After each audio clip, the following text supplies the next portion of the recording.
A very good morning, students. I hope you all will be fine.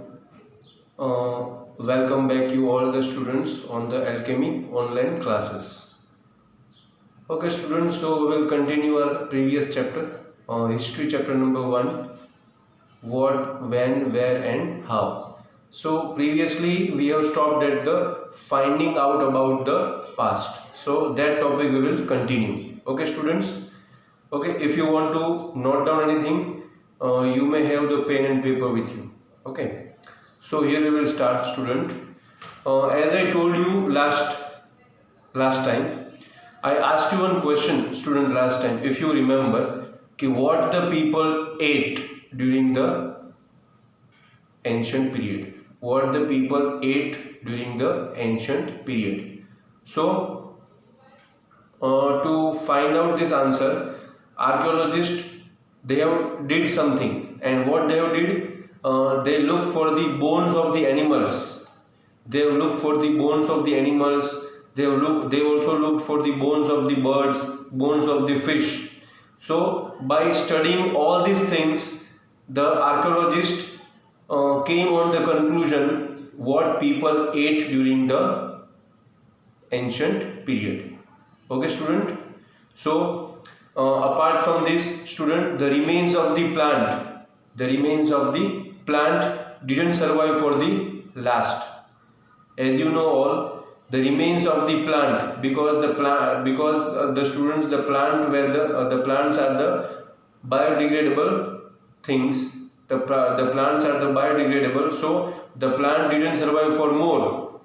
And grains and wood, okay, grains and the piece of wood burnt. If they were burnt by someone, then they found in the form of the burnt only. They found in the burnt form only, not in the pure form, but this wood and these grains found in the burnt form only. Because in the ancient period, students, in the ancient period, those who were the farmers, they have practiced the slash and burn agriculture. So some point of time, maybe if they burnt the grains, so these grains archaeologists found in the form of the burnt form only. Okay. Now historians often use the word source. Okay, students, what is the meaning of source over here? Source, it means the things from which the historians can get the information from the past. The historians can get the information about the past. They can study the past very easily. So these things are called the sources.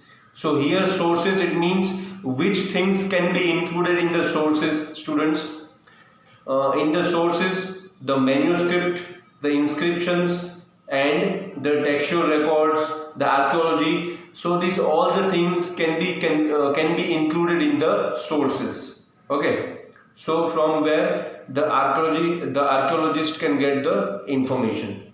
So once they got the source, student, listen me very carefully. Once the student got the source, the information about the history became very easy. To find out the information about history became very easy. Okay. So here archaeologists are called the detectives. Why they are called the detectives? Because they told each and everything in detail to us. They told each and everything in detail to us. That's why they are called the detectives. After studying the sources, they told us each and everything in detail, okay, about the past. So they are called the detectives. Clear, student? Now, our next topic we are going to learn is in this chapter, that is one past or many. One past or many. So here the student question arises is that our country has one past or many, or maybe we are having the one past or many past. Okay. So here we have used the word past, PASTS. Okay, I am telling about the word plural past. So what does it mean that we have many past or we have only one past, student? What I am saying, please try to understand. I am saying we are having the one past or more than one past. So more than one past, it means what? More than one past, it means more than one past, it means for the different type of people, they have the different types of past. What is the meaning of more than one past? The different type of people had their different past. That is the meaning of more than one past. Okay, for example, if I'll give you the practical example, then you can clearly understand, students. So if we take the practical example, then in the ancient period, for example, student, in the ancient period, the lives of the kings were very different from the lives of the ordinary people, and that is very understandable. Okay, the lives of the king were very different from the lives of the ordinary people, because kings lived a very lavish lifestyle, while the ordinary people were living a very common life. Okay, so the life of the kings were different from the lives of the ordinary people. Even if I give you the one more example, then students, the lives of the merchants were very different from the lives of the craft people, the lives of the artists. Okay, because merchants were living the different life, and art people, the people who were artists, they were also living the different life. Okay, so both these things you have to understand, you have to understood. Now if I talk about the today's time, student, if I talk about the today's time, how our life and how the other people's lives are different. For example, if we are living in the city, then to fulfill our food requirements,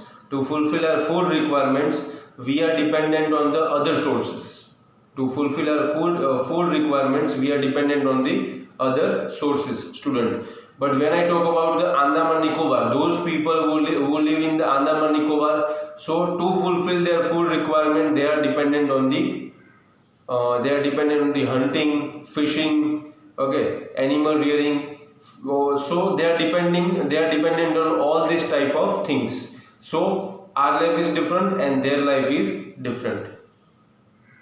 So even in the ancient period, when we talk about the king's life, so most of the people, even we and you, okay, even I and you also know about the different type of kings like Prithviraj Chauhan, okay, Babar Akbar. About all these kings we have so many information, but do we have any information, student, about the common people? I am asking you this question. Do you have any information about the common people? No, we don't have. Why? Because when we talk about the common people, we have not recorded any points about them. But when we talk about the kings, so in the form of the Prashasti, we have recorded so many things for the kings. So that's why when we talk about the kings, we understood all the things. We know all the things about kings, like what type of battles he has fought, which battle, in how many battles he had win, in how many battles he had lost. Okay, so all these things we have about the kings, but not about the common man. Okay, so this thing you have to understand. And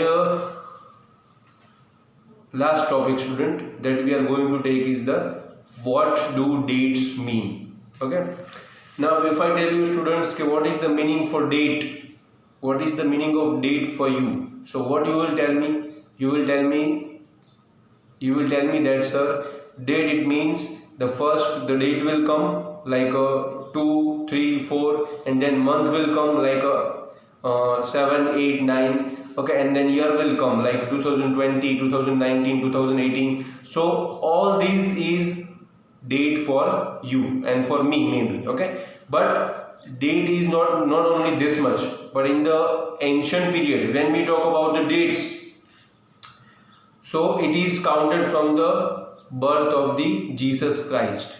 It is counted from the birth of the Jesus Christ, which is the Jesus Christ, who is the founder of the Christian religion, or who was the founder of the Christianity. Okay, so when we count the date, so it is counted from the birth of the Jesus Christ. Okay, so here 2000, if I talk 2000, it means what? 2000 years after the birth of the Jesus Christ. If I talk about the 2012, so it is known as the after the birth of Jesus Christ, after 2012 years of the birth of the Jesus Christ. Okay, so here two things will come. First will students, here two things will come. First is BC and second is AD. BC it means before Christ. Okay, BC it means before Christ. So what is the meaning of BC? Dates before the birth of Jesus Christ is known as the BC, which stands for before Christ. And when I talk about the AD stands for Anno Domini, students. Okay, be careful. AD stands for Anno Domini. And what is the meaning of AD? AD it means after the birth of the Jesus Christ. AD means after the birth of the Jesus Christ, Anno Domini. Okay, so this year, if someone asks me, and maybe in your mind the question arises, student, how can we write the 2020? How can we write the current year, BC or AD? So we have to write AD 2020, not BC. Okay, because BC is before the birth of Jesus Christ, and we are living after the birth of Jesus Christ, students. So AD is called the Anno Domini, and 2020, student, we will write as a AD 2020 or 2020 AD. Whatever you like, you can write. AD you can write after or maybe before. Clear, all of you? So by this way, here we end this chapter. And don't worry, students. I know there are a lot of questions, there are a lot of doubts in your mind. So in our next class, we will take the NCERT exercise of this chapter. Okay, we will solve all the doubts. We will solve all these questions in the next class. Till that time, you read the whole chapter and try to find out the doubts. Okay, thank you so much.